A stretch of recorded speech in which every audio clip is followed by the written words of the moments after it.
Bincang bersama.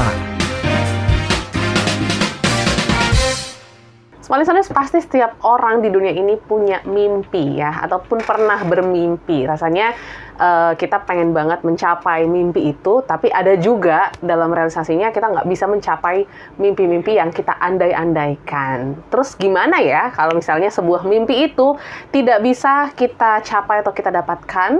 Dan hari ini kita akan ngomongin sedikit tentang mimpi yang menjadi karya terbaru dari sosok yang satu ini. Kalau mungkin small listeners kenal, dia sebagai sosok yang hobi ngomongin horor ya. Tapi kali ini kita akan ngomongin lagu yang ditulis langsung oleh Sarah Wijayanto. Hai, Sarah, apa kabar? Baik. By the way, ngomongin tentang mimpi, aku penasaran nih. Sarah sendiri punya nggak sih satu mimpi yang mungkin sudah sejak lama diimpi-impikan tapi belum bisa terrealisasi?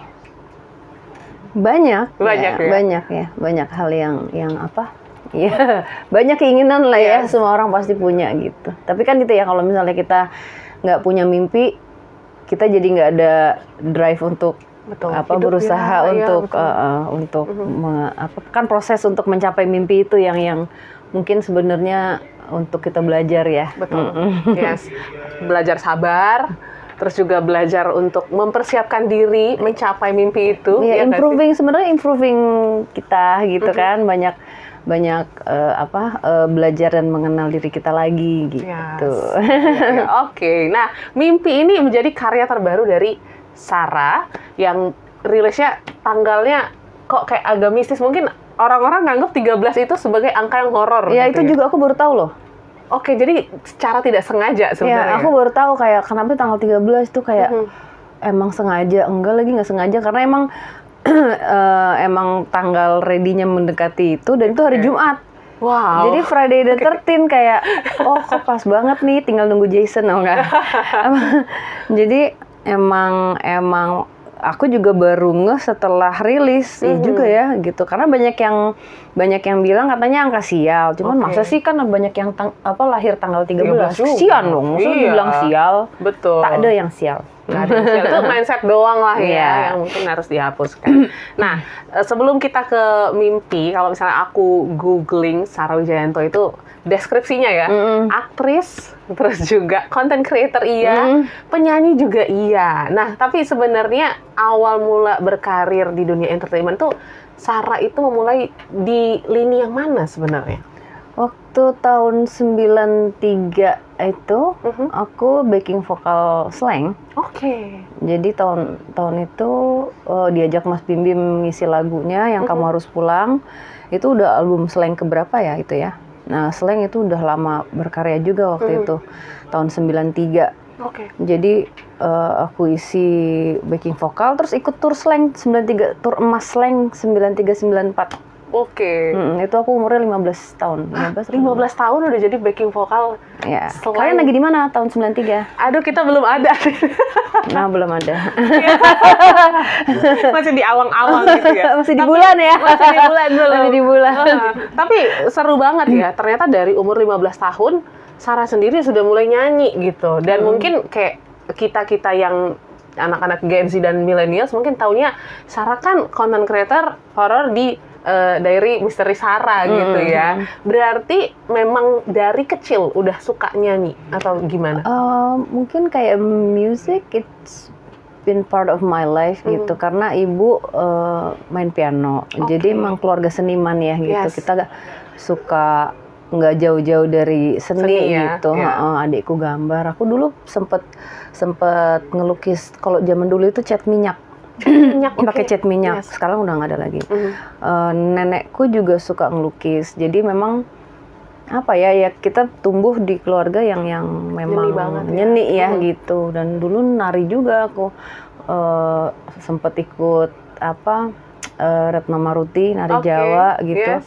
Jadi emang kayak udah emang dari kecil tumbuhnya ya begitu gitu. Misal pun kayak hilang tapi tetap ada di darah aku gitu ya gitu. Dan mulai menulis itu ya pas tumbuh teman-teman banyak yang ngeband, yang nulis lagu, jadi banyak belajar ngeliat gitu. Tapi nggak tahu dia muncul dari mana ya, suka nulis ya. Nulis, Jadi emang mengalir aja sebenarnya. Berarti start nulis lagu tuh dari 15 tahun itu atau? Enggak, aku start nulis lagu itu tahun berapa ya? 2008 ya. 2008 itu aku workshop sama Andre Ciling almarhum. Dia tuh dulu drummernya Flowers di Jalan Potlot juga. Terus dia jadi dia kasih ini udah jadi ref, udah jadi bagian refnya. Ayo kita cari songnya yuk gitu. Terus ya udah dari situ, tapi ya kita nggak pernah officially rilis. Jadi kalau dulu kan ada kayak MySpace, terus ada beberapa tempat kita cuma naruh lagu aja gitu di situ. Jadi kayak demo gitu ya. Ya udah, terus waktu itu tapi Never Gonna Stop ini pernah aku bikin akustiknya, bikin video klip, taruh di YouTube. Oke, itu tahun berapa tuh? Kayaknya 2010 deh kalau nggak salah, ntar dicek ya. Itu 2010. Terus ada bikin terus nggak pernah officially rilis lah gitu. Aku nggak pernah seriusin gitu. Oke, berarti ini sisi yang mungkin nggak banyak orang tahu ya. Sudah berkarir as a singer, justru sebagai backing vokalisnya Slank dari tahun 93 ya, umur 15 tahun maksud aku. Dan akhirnya ya menjadi seorang Sarah yang sekarang yang merilis Mimpi bersama dengan David Noah. Tapi sebelumnya sudah ada berapa lagu yang official release by Sarah sendiri? 2015 ada mini album, itu 5 lagu. 2018 ada Sebatas Angan sama Kangen 2 lagu. Lompat ke 2024 awal, Hilang. Terus sekarang Mimpi. 1 album ya? Kayaknya udah bisa bikin album. 5, 6, 7, 8. Bisa konser gue. Udah bisa bikin konser lah ya, atau mungkin sekarang kan lagi zaman ya untuk bikin showcase. Kalau aku sebenarnya pengen mimpi kan tadi ya, kamu nanya mimpiku. Betul. Ya. Mimpiku salah satu mimpiku adalah aku pengen punya mungkin bukan konser bilangnya, tapi intimate live intimate sama Sarah Dix gitu ya. Jadi itu bukan hanya nyanyi tapi bercerita juga. Jadi kita ketawa, nangis bareng, dan dibikinnya ya aku pengennya intimate gitu, yang bener-bener mungkin jangan terlalu banyak, pas gitu ya. Tapi bisa berbagi cerita di situ, kita sama-sama nyanyi, itu yang aku pengen sih. Dan kalau bisa bawa keluar kota gitu jalannya. Kayaknya bakal seru deh. Pasti seru sih, semoga kita doain. Iya dong, amin. Jadi cerita hantu, kita sambil nyanyi, terus berbagi cerita tentang hidup gitu. Soalnya orang kan mikirnya gini, Sarah Wijayanto, ya konten kreator horor. Pikirannya itu aku cuma ngomongin hantu gitu. Sebenarnya di balik si hantu-hantu ini aku sebenarnya ngomongin tentang kehidupan. Justru. Pesan hidup ya. Pasti moralnya. Iya. Mimpi kita gimana kita hidup, kita harus punya mimpi. Kalau mimpinya yang satu nggak berhasil, ya kita harus punya mimpi baru. Betul. Kalau nggak kan kita nggak punya drive ya, mau ngapain coba? Betul. Ya kan?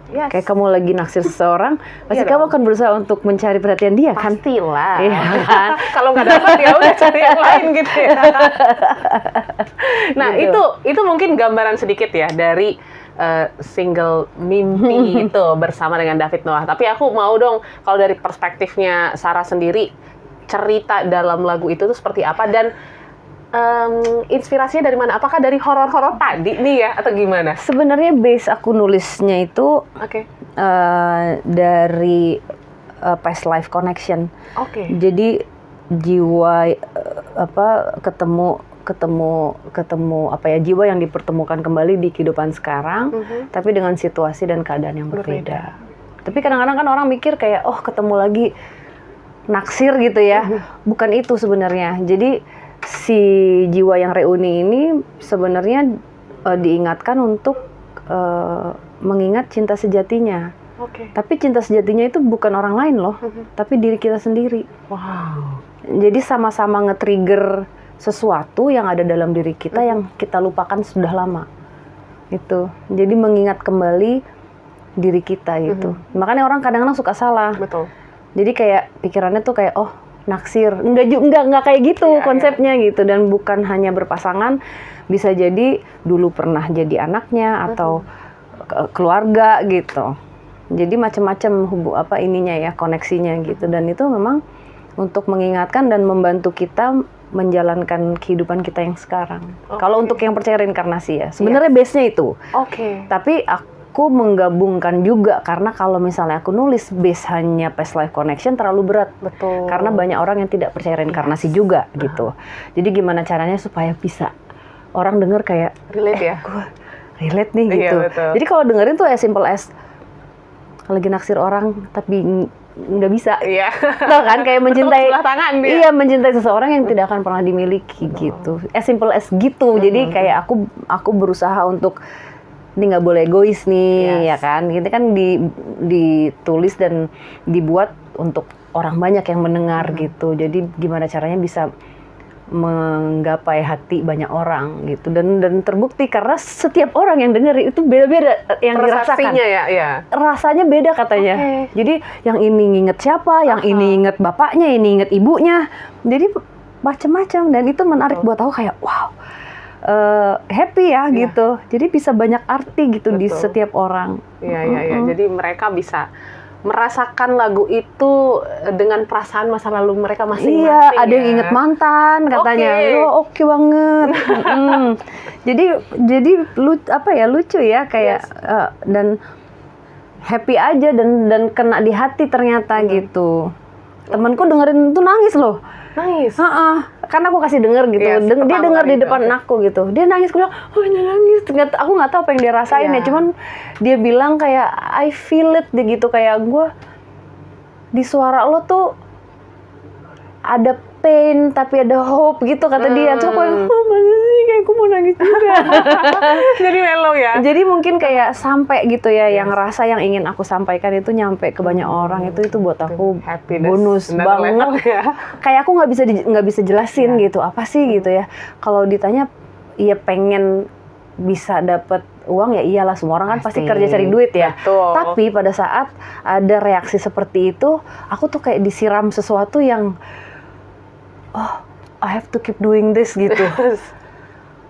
Karena bisa jadi memori untuk orang lain gitu loh, kayak masa sih gitu loh. Dan itu kan karya seni yang melalui cerita kehidupan seseorang ya. Gitu. Kalau misalnya kita bikin segala sesuatunya pakai hati, harusnya sih sampai ke hati akan juga nyampe ya. Gitu.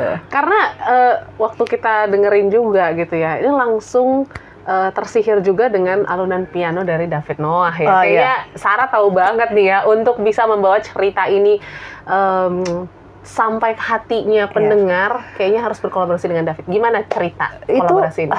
Sebenarnya kan udah jadi demo. Jadi aku bawa ini pas pada saat aku ngasih denger dia itu sama sekali nggak punya plan kayak yuk kita kerjasama, nggak ada lagi kayak gitu. Jadi kayak emang aku kan sahabat Noah, jadi sering nonton mereka.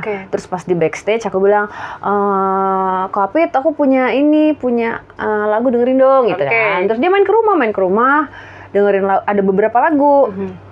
Terus dia nggak tahu kenapa pas denger lagu Mimpi ini dia relate. Terus dia bilang kayak kita bikin yuk ini. Kaget dong bocahnya kayak kok jadi serius ya? Masa sih? Oh iya gitu. Beneran gitu kan. Dan waktu itu Noah lagi sibuk-sibuknya. Terus tapi di sela-sela kesibukan mereka, kita sempat akhirnya workshop. Itu tuh melalui banyak versi. Jadi nggak cuman langsung jadi gitu. Lama loh bikinnya, itu tahun 2022 akhir. 2022? Jadi bikinnya setahun setengah lebih. Ya, karena mereka juga kan maksudnya emang agak susah jadwal ya. Tapi ada momen kita cukup intens workshop, terus ada ganti versi, terus sempat dia sibuk banget, akhirnya aku sempat selesaiin sendiri. Nah, udah selesaiin sendiri, aku sempat mastering loh. Terus dirombak. Pecah banget nih. Ini ada revisi. Kan kalau revisi dikit ya, tapi kan ya udah deh kita ngulang lagi gitu. It's okay lah ya untuk yang terbaik. Terus akhirnya ngulang musik. Itu rombak ya namanya ya? Iya kan? Banyak. Dari awal sampai akhir. Mohon maaf nih. Udah nih, udah Ulang jadi. ya? Oke. Kita dengerin kan bareng-bareng dengerin. Betul. Ra, dia pelan-pelan banget ngomongnya. Kayaknya kalau ngulang vokal lebih bagus. tapi perasaannya? menangis. Menangis ya? Cuman kan maksudnya gini, aku stres banget karena itu kan udah lama aku pengen keluarin gitu ya. Cuman akhirnya aku belajar banyak lah dari proses ini gitu. Tapi pas pada saat take vokal, oh yaudah retake vokal itu belum, nggak langsung. Aku nggak suka, kayak nggak mau, gue nggak dapet apa yang mau gue sampein. Pas aku denger, I hate it, aku nangis loh. Aku nangis, I was so stressed out, kayak bener-bener nggak bisa nih. Terus aku telepon Robby Geisha, aku bilang, Robby bantuin aku direct vokal, please, gitu. Karena aku nggak mau ganggu David, karena kan David udah dia fokus ke si musik ya, maksudnya si dia udah cukup banyak yang dia lakukan lah gitu. Jadi biar aku fokus sama si vokal nih gitu. Aku minta bantuan Robby. Itu beberapa hari kemudian kita take vokal lagi, dan itu setelah Jangan Sedih. Yang di akhir ada penambahan dan ganti lirik. Wow, itu after a long time. Oke. Jadi ada perdebatan di antara Sarah dan David. Oke. Dari udah setahun nih. Yes. Dulu aku kayak aku keras kepala gini. Ini tuh cuma dalam mimpi doang. Jadi di akhir tuh walau hanya di dalam mimpi. Udah. Yes. Ya aku kayak nggak bisa, ini kan cuma di dalam mimpi. Loh enggak, Ra. Ini kan kayak emang nggak mau ya dikasih harapan. Terus aku yang kayak nggak bisa ini cuma. Terus dia yang kayak oh ya udah gitu kan. Dia kayak males kan berdebat gitu kan kali. Terus setelah setahun melalui pendewasaan seorang Sarah Wijayanto, kan kita pasti berubah ya. Pasti. Terus gue mikir, benar juga ya. Kan yang dengerin lagu ini nggak cuma gue doang. Yes. Kalau misalnya orang lain denger, mosok cuma di mimpi aja, doang, iya kan? Kan kalau kata mama mimpi harus dikejar. Betul. Terus akhirnya ya udah deh, kita kasih hope lah di lagu ini gitu ya. Tadinya udah ada pengulangan, tapi itu si David bilang, Ra, kamu mau nyampein apa? Gitu. Apa yang ingin kamu sampaikan? Kita tulis bareng-bareng. Akhirnya itu di ending tuh. Terus akhirnya diganti, mungkinkah kau di sini denganku? Itu kan keinginan. Yes. Ku hanya ingin dengar hatimu. Itu kan benar, harapan yang besar. Harapan ya. Bukan hanya di dalam mimpi. Jadi kayak punya hope, kayak ya itu yang gue mau gitu.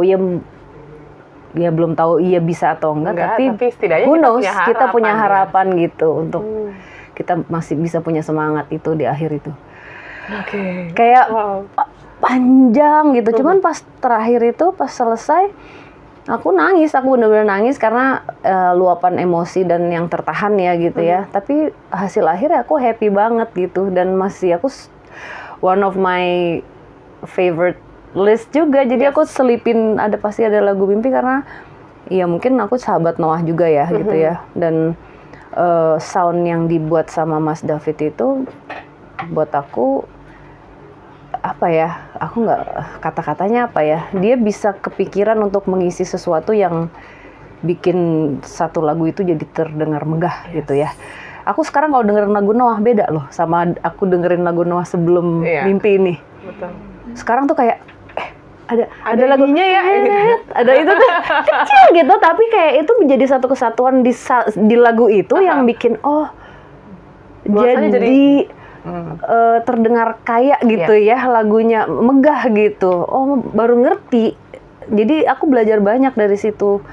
Kalau bikin sesuatu ya jangan gampang puas ya gitu. Kita harus push ourselves.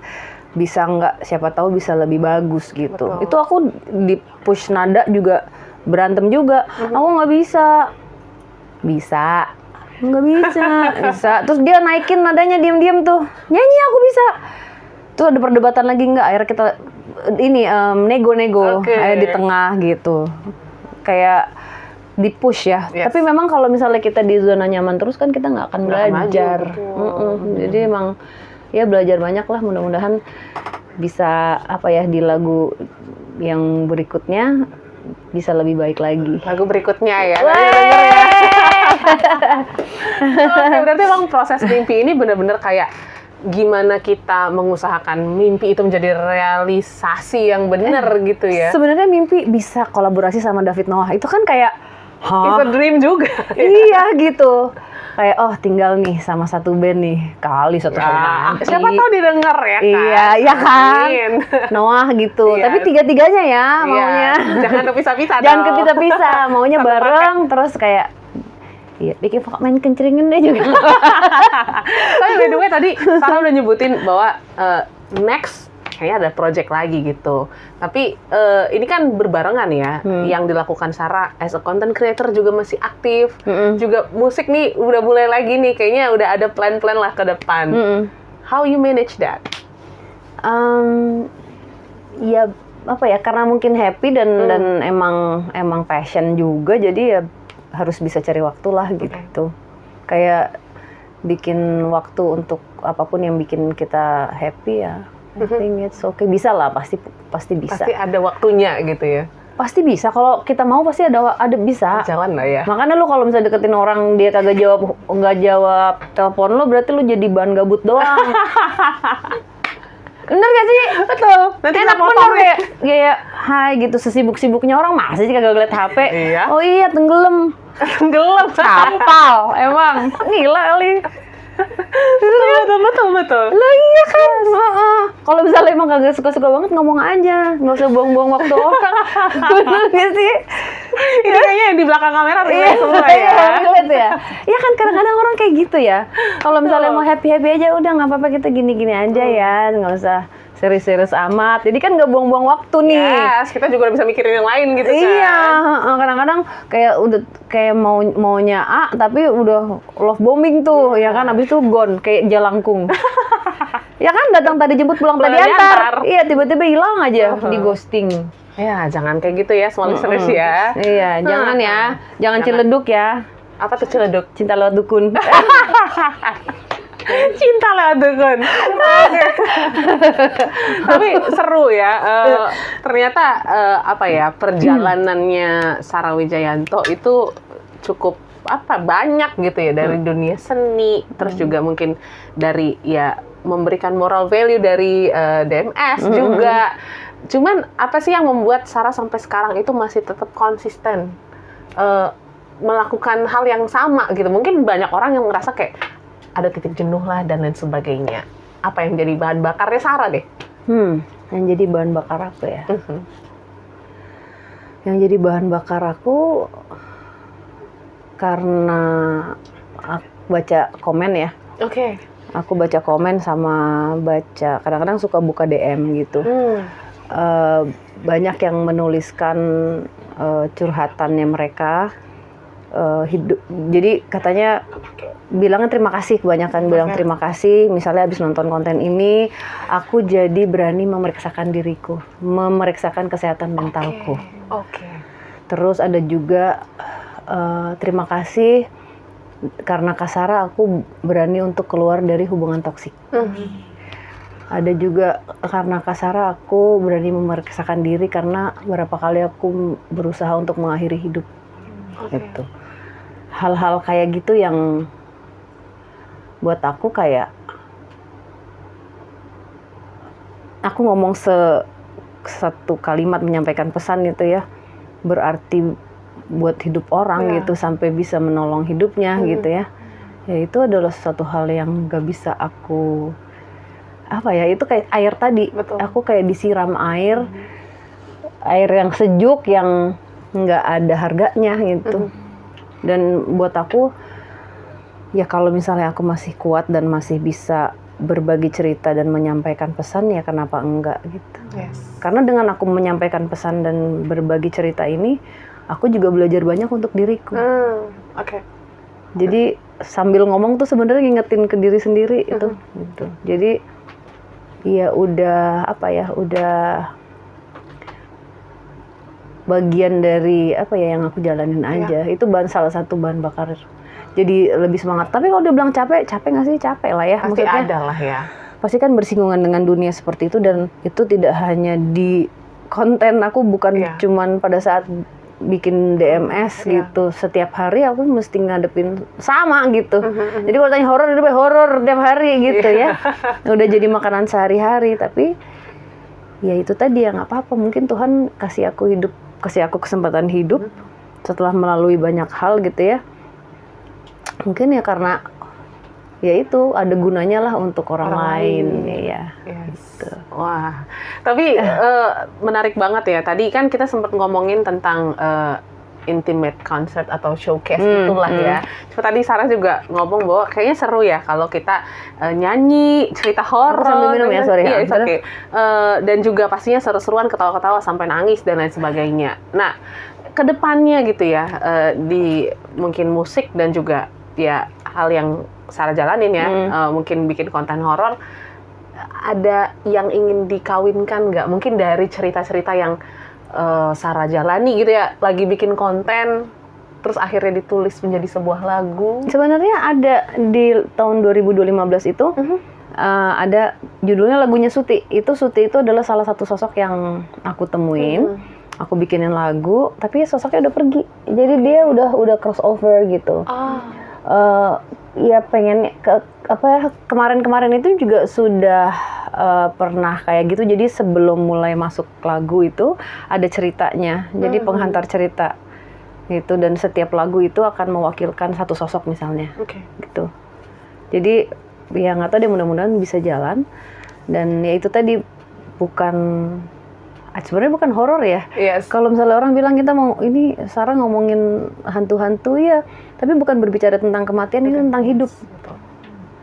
Gitu. Jadi makanya orang udah kadang-kadang suka ngeliat aku kayak nggak mau dulu gitu ya. Karena kan menilainya cuma dari kulit yang mereka dengar gitu ya. Cuman nggak masuk, makanya nggak kenal kan, kita nggak tahu ya. Tak kenal maka tak sayang. Tuh, cuman jangan terlalu sayang nanti. Ini kayaknya ada yang gue bacain di belakang kamera ini. Ini kayaknya nih ya. Tapi mungkin perjalanan ini masih sangat panjang, karena tadi Sarah juga mengatakan bahwa even dari konten ya cerita-cerita pengalaman horor dan juga lagu-lagunya banyak yang merasa relate dan kayaknya perasaannya tuh tersalurkan dari karya-karyanya Sarah. So next boleh juga difikirkan tuh tadi album khusus yang ada cerita dan lagunya yang mungkin menceritakan value-value yang sudah Sarah jalani pasti. Dengerin kalau misalnya emang ini, kalau lagi iseng dengerin yang mini album aku. Ada judulnya Hidup. 5 lagu di album itu semua genre berbeda. Jadi itu mungkin proses pendewasaan aku ya, aku pernah ngejalanin itu gitu. Jadi macam-macam pas pada saat dengerin 5 lagu itu akan merasakan banyak hal karena bener-bener dibawa ke beberapa genre. Coba dengerin deh. Dengerin mini albumnya Sarah Wijayanto ya. Dan mungkin yang terakhir ya, ini kan masih menjadi perjalanan yang panjang untuk Sarah, untuk selalu memberikan efek baik lah ya untuk para pengikut Sarah Dik gitu ya. Apa yang mungkin ingin Sarah sampaikan kepada mereka gitu dari konten-konten, karya-karya yang sudah Sarah rilis dan buat? Ya pasti terima kasih atas support dan cintanya selalu gitu ya. Dan Sarah Dix itu aku kadang-kadang terus semangat dan terus jalan itu karena mereka gitu. Karena ya itu tadi aku banyak mendapatkan notes ya, kayak mereka menyampaikan langsung, sampai ada Sarah Dix Malaysia itu bikin buku. Jadi buku dikirimkan ke aku. Itu pesan-pesan dari masing-masing membernya gitu. Itu tuh aku simpen di samping tempat tidur. Kadang-kadang kalau misalnya lagi down gitu, suka aku buka, aku baca gitu. Karena kadang-kadang kita manusiawi ya, kalau kita hidupnya kayak kita ngerasa capek gitu, kayak ya pengen nyerah gitu ya rasanya gitu kan, ya itu manusiawi. Dan pasti ada momen untuk kita yuk istirahat yuk gitu ya. Nah itu salah satu hal yang bikin aku bisa yuk gitu. Itu salah satunya adalah mereka gitu. Ya gitu aja. Itulah pastinya. Jadi semua listeners jangan lupa terus support Sarah ya dalam setiap karya dan perjalanannya. So, mungkin yang terakhir boleh nggak nyanyi refnya aja? Mimpi. Mimpi. Silahkan. Akan ku ingat selamanya waktu kita berdua. Ini tempatku semestinya, janganlah berakhir. Itu dia sepenggal mimpi. Kalau mau denger lengkapnya bisa di seluruh digital platform. Yeah. Dan juga di YouTube juga sudah ada ya. Ada video liriknya. Oke, so thank you Sarah for sudah having banyak sharing. me. Kita aminkan untuk segala mimpi-mimpi yang akan dikejar oleh Sarah dan juga semua listeners. Terima kasih banyak, semoga bisa terinspirasi dari perjalanan Sarah dalam mengeluarkan karyanya yaitu Mimpi. Kalau begitu kita pamit, sampai jumpa dan see you next week. Bincang bersama